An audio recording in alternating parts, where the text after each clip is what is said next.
And well, for more on this, we're now being joined by Professor James A. Russell from California. He's an associate professor in the Department of National Security Affairs at NPS. Welcome to World DNA, Professor James. Now, this is the 21st meeting requested by Russia on the issue of Western arms supplied to Ukraine at the UNSC. Considering the geopolitical situation right now and also the concerns over Iran and North Korea supplying weapons to Russia, what are the chances of the motion reaching a binding resolution, and what kind of an impact will it have on the battlefield?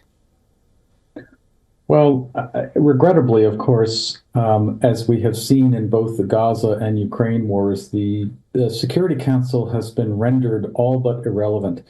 And this is the body that the international community, of course, created to serve as the arbiter for international peace and security. So it's a testament to the failure of the international community to use the council. And of course, it's the permanent members of that council that are the most egregious abusers of their authority on that council to veto resolutions. So it serves a useful purpose, of course, for both for sides to bring these arguments before the international community. But I wouldn't expect the Security Council to reach any kind of decisive solution. And I might add that a solution is clearly called for here. The Biden administration should be doing everything in its power to try to work towards a negotiated settlement with the Russians in Ukraine, with Zelensky's cooperation, of course. Right. Professor Russell, Putin earlier said that he is ready for talks anytime with the U.S. President-elect. And he has also backed an idea of Christmas truce, which was proposed by Orban. But it looks like that Ukraine is not really keen on that proposal. My question to you is that, do you see a possibility of a truce before Christmas? I hope there are truces in all of these awful wars that we see going on that are killing innocent civilians by the thousands. This is an atrocious misuse of the weapons of war and the inevitable targeting of non-combatants.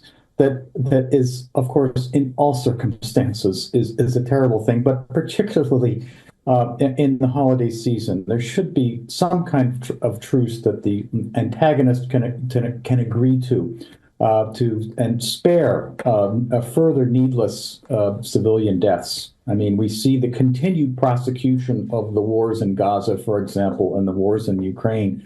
The killing of Igor Kirillov, the Russian general, a few days ago. These escalatory cycles just keep on coming, and we're all sort of sitting on tenterhooks, hoping that the escalation can somehow be brought under reasonable control. Right. And at this point of time, Russia and Ukraine are blaming each other over the reciprocal missiles. My last question to you, I want to talk about what's happening on the battlefield, Professor James. How significant has the impact of Western-supplied weapons to Ukraine been on the battlefield, considering that Russia is still making great advances on the battleground? Well, of course, the American military assistance and European military assistance, of course, has allowed the Ukrainians to keep on fighting. If it wasn't for these outside sources of armaments and ammunition, the Ukrainians wouldn't be in any position to continue the war. So, and it's a war that they are losing, and I don't think there's any question about that. And the Biden administration has taken a very cynical approach, in my opinion, over these last several months, which is stuffing as much military equipment and ammunition into the supply pipeline to keep the war going and have it drop into the laps of the next administration. And I think this is an appalling behavior by the Biden administration. We need to have negotiations. The sooner the better. And I don't think these negotiations can happen too soon. They should be underway now. And America, the Biden administration, should be trying to lead these negotiations. But instead, we're again shelling out more arms to the Ukrainians to fight this losing war.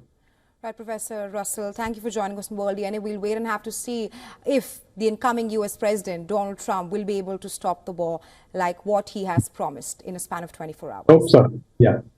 Thank you.